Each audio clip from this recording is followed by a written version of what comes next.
The live TV, सच सबसे आगे। दोस्तों, मैं बात हफीज हूं। अंतर्राष्ट्रीय स्तर पर जब मोदी जी विदेश यात्रा पर जाते हैं, आप जानते हैं उनके लिए सबसे मुश्किल घड़ी क्या होती है, सबसे मुश्किल काम क्या होता है, जो देखने को लगता है, जो देखने में ऐसा लगता है कि ये सबसे मुश्किल होगा मोदी जी का सामना करने के लिए, वो होती है वहां की संयुक्त प्रेस वार्ता। जब वहां के राष्ट्राध्यक्ष और मोदी जी साथ में प्रेस को संबोधित करते हैं उनकी मुलाकात को लेकर, और उसके बाद वहां के जो बड़े बड़े दिग्गज पत्रकार होते हैं उनको अनुमति दी जाती है, आप सवाल पूछ सकते हैं। जिन सवालों पर ताला डाल दिया गया है हमारे देश के अंदर, उन्हीं के और आगे के सवालों को पूछने के लिए खुद कहा जाता है उस देश के अंदर कि आप सवाल पूछिए। लेकिन अब मोदी जी की वो मुश्किल भी खत्म कर दी है मोदी सरकार ने। कैसे? अभी मोदी जी जर्मनी के दौरे के ऊपर हैं। बर्लिन में दोनों राष्ट्राध्यक्ष, जो ओलाफ शोल्स हैं जो जर्मनी के चांसलर हैं, और मोदी जी जो भारत के प्रधानमंत्री हैं, उनकी संयुक्त प्रेस वार्ता हुई। उससे पहले ये निर्देश दिए गए प्रेस को कि मोदी जी और शोल्स साहब जो हैं वो दोनों भारत और जर्मनी के बीच में जो 14 एग्रीमेंट्स हुए हैं दोनों सरकारों के बीच में, उसको लेकर प्रेस को संबोधित करेंगे, अपने 14 एग्रीमेंट्स के बारे में जानकारी देंगे, लेकिन कोई भी क्वेश्चन नहीं लेंगे। अब वहां के पत्रकारों को शायद इसकी आदत नहीं होगी या जो भी रहा होगा, सवाल उठने लगा कि ऐसा क्यों होगा इस बार। तो वहां की जो जर्मन सरकार है उसने जवाब दिया कि ऐसा मोदी जी और उनकी सरकार के कहने के ऊपर किया गया है। वहां के एक बड़े पत्रकार हैं जो संपादक है रिचर्ड वॉल्कर बर्लिन के पत्रकारों में से एक हैं। उन्होंने लिखा है, इसको ट्वीट से जानकारी दी है, जिनका अंग्रेजी में ट्वीट है और हिंदी अनुवाद उसका करें तो ये आता है कि मोदी और शोल्स अभी प्रेस के सामने खड़े होने वाले हैं, बर्लिन में आने वाले हैं, और वो अपने 14 agreements between the two governments, वो अपने 14 एग्रीमेंट्स जो दोनों सरकारों के बीच में हुए हैं उसकी घोषणा करेंगे। और दूसरा पॉइंट लिखा है रिचर्ड वॉल्कर ने कि कोई भी क्वेश्चंस वो लोग नहीं लेंगे, और ऐसा इसलिए है क्योंकि इस बात का निवेदन किया गया है भारतीय पक्ष की तरफ से। आप खुद सोचिए कि अंतर्राष्ट्रीय मीडिया, जहां पर प्रेस फ्रीडम एक बहुत बड़ा मामला रहता है, उसके गले से ज़्यादा नीचे से उतर नहीं सकती थी ये बात। तो बहुत सारे ये क्रिटिसिज्म शुरू हो गया, और ये अब भारत से आगे जाकर मोदी सरकार ने एक बड़ा कदम उठाया कि अब हम भारत में तो सवाल लेते ही नहीं हैं, हम अंतर्राष्ट्रीय स्तर पर भी अब सवाल नहीं लेंगे। लेकिन ऐसा मुमकिन नहीं है। जर्मनी में चल गया मोदी जी के आने वाले अभी 2-3 देशों के दौरे और हैं, और उसको लेकर मोदी सरकार शायद चिंता में होगी कि आप कुछ ही देश के अंदर हंगामा खड़ा नहीं हो जाए सवाल लेने का। लेकिन आप खुद सोचिए और आप खुद समझिए कि वहां के पत्रकारों ने साफ तौर के ऊपर ट्वीट कर दिया, और ट्वीट करके कह दिया कि एक भी सवाल नहीं लेंगे दोनों के प्रेस कॉन्फ्रेंस में, भारतीय पक्ष के निवेदन के बाद से। गोदी मीडिया ने जिस तरह की भूमिका यहां बनाई है, तो लोगों ने नीचे ट्वीट करना शुरू कर दिया रिचर्ड वॉल्कर के ट्वीट के नीचे कि वहां पर पहली बार सवाल नहीं ले रहे हैं मोदी जी। पिछले 7-8 सालों से भारत में सवाल एक भी नहीं लिया है उन्होंने, ना उन्हें सवाल पूछा गया है। और ये तमाम चीजें तब हो रही हैं जब अंतर्राष्ट्रीय प्रेस एक एक पल पे मोदी जी को लेकर, उनकी सरकार को लेकर बहुत ज्यादा कुछ लिख रहा है, क्रिटिसाइज कर रहा है, और हर महीने हमारे लिए एक नया लेख लिखा जाता है अंतर्राष्ट्रीय स्तर के ऊपर किसी बड़े पत्रकार की तरफ से, या हमारे प्रेस फ्रीडम की रैंकिंग के अंदर जो पायदान है वो बहुत नीचे गिर जाता है।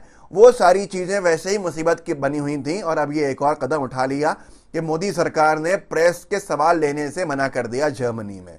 बहुत से लोगों का कहना है कि रूस और यूक्रेन के जो युद्ध के बीच में हमारी स्थिति क्लियर नहीं है, उसको लेकर सवाल पूछ सकते थे, जिसके अंदर मोदी जी असहज रहेंगे, या भारत के अंदर जो बुलडोजर चलाए जा रहे हैं और मोदी जी और उनकी सरकार खामोश है, उसको लेकर वो असहज रहेंगे, या अल्पसंख्यक समुदाय के ऊपर जिस तरह से जुल्म ज्यादतियां हो रही हैं और उसके सीधे नाक के नीचे हो रही हैं मोदी सरकार के, इन तमाम सवालों के शायद जवाब नहीं होंगे। ज़्यादा तो ये कह सकते हैं क्योंकि जर्मनी जो है वो केंद्र बिंदु बना हुआ है यूक्रेन और रूस के लड़ाई के बीच में बहुत सारे इंटरनेशनल अफेयर्स को लेकर, तो उस पर जवाब नहीं देना चाहते होंगे। ये तमाम चीज़ें अपनी जगह पर हैं, पर प्रेस का मुंह बंद करना एक बड़ा गलत कदम हो सकता है अंतर्राष्ट्रीय स्तर पर, क्योंकि वो गोदी मीडिया नहीं है। न्यूज़ लॉन्ड्री ने भी कुछ दिन पहले लिखा था कि अंतर्राष्ट्रीय प्रेस बॉडी ने प्रधानमंत्री मोदी जी को एक पत्र लिखा था, और पत्र लिख के कहा था कि आप जो भारत में पत्रकारों के ऊपर जुल्म हो रहे हैं, बदले की भावना से उन पर हमले हो रहे हैं, आपकी खामोशी सही नहीं है, इस पर उचित कार्रवाई कीजिए, ये अच्छी इमेज आपकी नहीं बना रहा है। ये न्यूज लॉन्ड्री के खबरबाजी के कॉलम के अंदर छपा था। पत्रकारों पर बढ़ते हमलों को लेकर अंतर्राष्ट्रीय प्रेस बॉडी का पीएम मोदी को पत्र। ये तमाम चीजें जब हो रही हैं वहां हम ही प्रमाण लगा रहे हैं, प्रमाणित कर रहे हैं इन चीजों को जाके जर्मनी में। जब जर्मन सरकार ये कहती है कि सवाल हम इसलिए नहीं लेंगे क्योंकि भारत सरकार की तरफ से ये निवेदन किया गया है, मतलब हम तो ले सकते हैं पर वो लेने को तैयार नहीं है। ओलाफ शोल्ज की और मोदी जी की संयुक्त प्रेस वार्ता के बाद इस तरह की बात का बाहर आना ये अपने आप में बहुत बड़ा हंगामा खड़ा करने के लिए काफी है। बीबीसी न्यूज ने कुछ महीने पहले लिखा था, मोदी, प्रिंस सलमान, पुतिन और शेख हसीना प्रेस फ्रीडम के हमलावरों की सूची में। प्रेस फ्रीडम पे हमलावर बताया था बीबीसी ने नरेंद्र मोदी जी को, प्रिंस सलमान और पुतिन के और शेख हसीना के साथ रखा था। अब आप खुद सोच लीजिए ये कितना बड़ा विषय है। DW करके जो पोर्टल है, न्यूज मीडिया हाउस है, उसने लिखा था कुछ वक्त पहले, मीडिया पर हमला करने वाले 37 नेताओं में मोदी शामिल। आप खुद समझिए, यहाँ पर जो देखा जाए तो अली खमेनी हो, बशर अल असद हो जो तानाशाह हैं, इस तरह के लोग जिनको हमलावर बताया अब्दुल फत्ताह अल सीसी हो, जिनको सबको वो बताया गया कि ये हमलावर हैं, उसमें मोदी जी का नाम जोड़ा गया।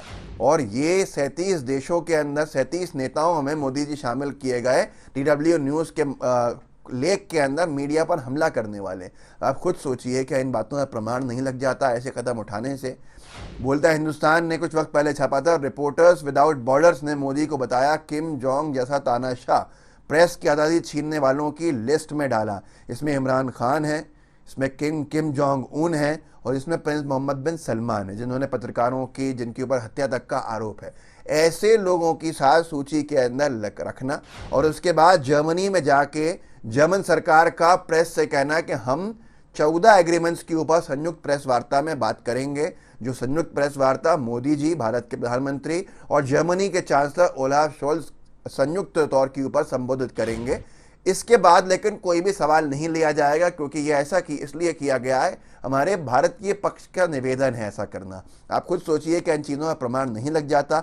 ये अपने आप में एक विषय है। हमको पहले से क्रिटिसाइज किया जा रहा है मोदी सरकार को प्रेस फ्रीडम के मामले के अंदर, और अब प्रेस फ्रीडम में जो सबसे बड़ा एक प्लेटफॉर्म बचा हुआ था कि मोदी जी भले ही देश में कोई प्रेस कॉन्फ्रेंस को संबोधित नहीं करें, लेकिन अंतर्राष्ट्रीय स्तर पर जब स्टेट हेड्स की संयुक्त प्रेस वार्ता होती थी वहाँ सवाल पूछे जाते थे और सवालों से बड़ा असहज भी किया गया है। मोदी जी इससे पहले कई तरह से असहज भी हुए हैं अपने सवालों को लेकर, और सवाल जो उनके ऊपर दागे गए, चाहे वो लंदन में प्रेस ने दागे हों, चाहे वाशिंगटन DC में दागे हों, या चाहे किसी और देश में दागे हों, जिसको लेकर बहुत सारी चीज़ें प्रेस में छपीं, तो इस बार वो परेशानी भी ख़त्म हो गई कि मोदी जी के बारे में, मोदी सरकार के बारे में जर्मन सरकार का कहना है कि हम प्रेस कॉन्फ्रेंस के बाद सवाल नहीं लेंगे क्योंकि हमारे भारतीय पक्ष का ये निवेदन है। तो अपने आप में सोचिए कि किस तरह की इमेज अंतर्राष्ट्रीय स्तर पर हमारी जा रही है और क्या ये सही है या ये गलत है। जो लोग कहते थे कि डंका बज रहा है, क्या आज भी नहीं कहेंगे कि लंका लग गई है?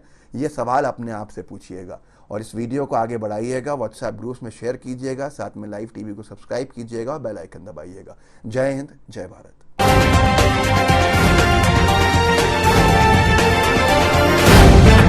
द लाइव टीवी, सच सबसे आगे।